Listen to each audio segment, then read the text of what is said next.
उत्तर प्रदेश की योगी सरकार ने इस बार महाकुंभ में कैबिनेट की बैठक बुलाई है। वहीं महाकुंभ में योगी सरकार की कैबिनेट की बैठक होगी कि जिसके लिए आज पूरा मंत्रिमंडल पहुंचेगा। ये बैठक प्रयागराज में होने जा रही है। इस बैठक में प्रयागराज और वाराणसी समेत आसपास के क्षेत्रों को लेकर कई अहम फैसले लिए जाएंगे, जिससे पूर्वांचल को विकास की नई उड़ान मिलेगी। इनमें से एक प्रयागराज वाराणसी क्षेत्र को मिलाकर धार्मिक क्षेत्र बनाने के प्रस्ताव पर भी मुहर लग सकती है। योगी सरकार की ओर से प्रयागराज वाराणसी समेत आसपास के 7 जिलों को मिलाकर धार्मिक क्षेत्र के रूप में विकसित करने का प्रस्ताव तैयार कर लिया गया है। नीति आयोग की सलाह पर प्रदेश सरकार ने यह फैसला लिया है। योजना के तहत यह पूरा क्षेत्र 22,000 किलोमीटर का होगा, जिसमें 7 जिलों प्रयागराज, वाराणसी, चंदौली, जौनपुर, भदोही, गाजीपुर और मिर्जापुर के कुछ हिस्सों को शामिल किया गया है। प्रस्ताव में इस क्षेत्र के धार्मिक महत्व को ध्यान में रखते हुए नया प्राधिकरण बनाया जाएगा। बैठक से पहले सीएम योगी संघ मंत्री परिषद के सभी सदस्य संगम में आस्था की डुबकी लगाएंगे।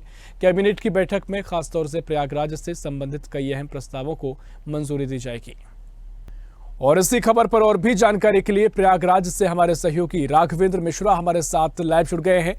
राघवेंद्र, कल योगी कैबिनेट की महत्वपूर्ण बैठक संगम नगरी में होने जा रही है और खास बात यह है कि पूरा मंत्रिमंडल भी यहां पर कुंभ स्नान करेगा। क्या कुछ चर्चाएं वहां पर, किस तरह की बैठक होने वाली है, क्या तैयारी पूरी कैबिनेट की?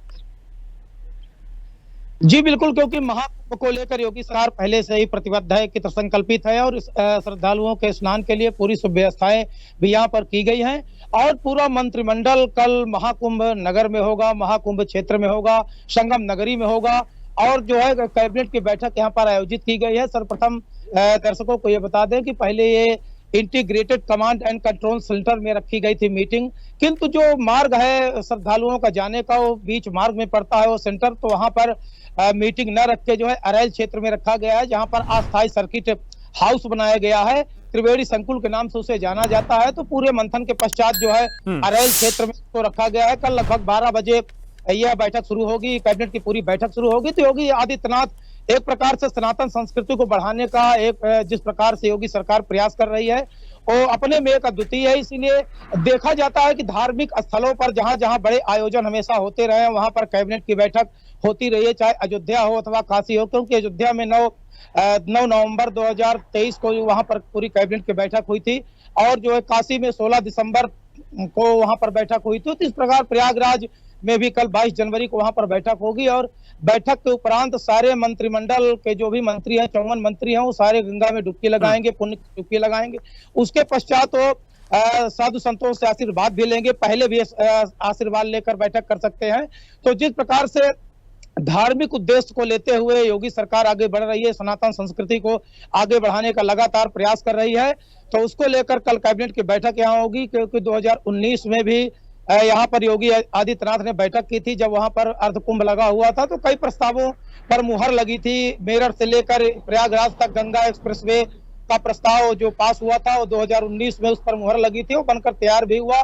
इसके साथ ही साथ बुंदेलखंड एक्सप्रेसवे का भी कार्य जो है बैठक के बाद प्रस्ताव पारित हुआ था, उस पर भी काम लगा। तो इस बार जो कल की बैठक होने जा रही है इसके कई अहम मायने हैं। इसको लेकर पूरा योगी सरकार मंत्रिमंडल ये आश्वस्त है कि जो तीर्थराज प्रयाग है, इसको आसपास जितने भी जिले हैं जहां पर जो है तीर्थ स्थल हैं, उनको तीर्थ सर्किट बनाने का प्रस्ताव भी कल सरकार पास कर सकती है। बुंदेलखंड से जो चित्रकूट तक जो है एक्सप्रेस में आया है, उसको चित्रकूट से लेकर प्रयागराज तक बढ़ाने का भी प्रस्ताव पारित किया जा सकता है।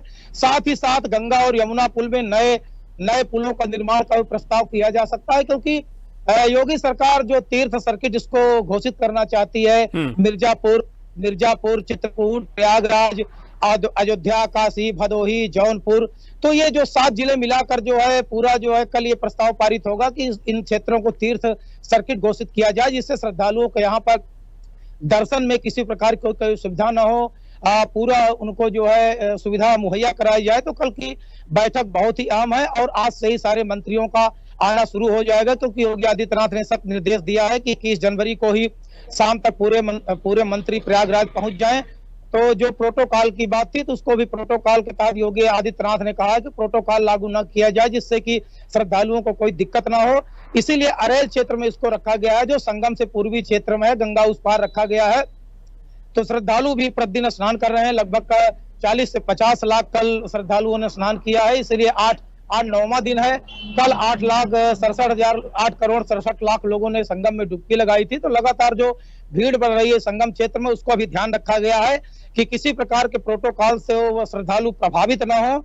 तो सुरक्षित मार्ग से यातायात प्रबंध भी सुरक्षित ढंग से प्रभावित न हो, तो उसको लेकर कल बैठक की पूरी कार्य योजना बनाई गई है और कल अहम फैसले भी लिए जाएंगे। जी निश्चित तौर पर देखिए क्या महत्वपूर्ण फैसले होंगे, देखना महत्वपूर्ण होगा। और वाकई में जो तस्वीरें अभी तक नजर आई हैं संगम नगरी की, और अगर पूरी कैबिनेट यहां पर होगी तो एक अलग तरह का संदेश भी निकल कर जाएगा। बहुत बहुत शुक्रिया राघवेंद्र आपका महत्वपूर्ण जानकारी साझा करने के लिए। ऐसी ही खबरों के लिए हमें लाइक करें, शेयर करें, फॉलो करें और यूट्यूब पर सब्सक्राइब करें और बेल आइकन दबाना ना भूलें। साथ ही ताजा अपडेट्स के लिए हमारी वेबसाइट स्वदेशलाइव.com पर जरूर जाएं।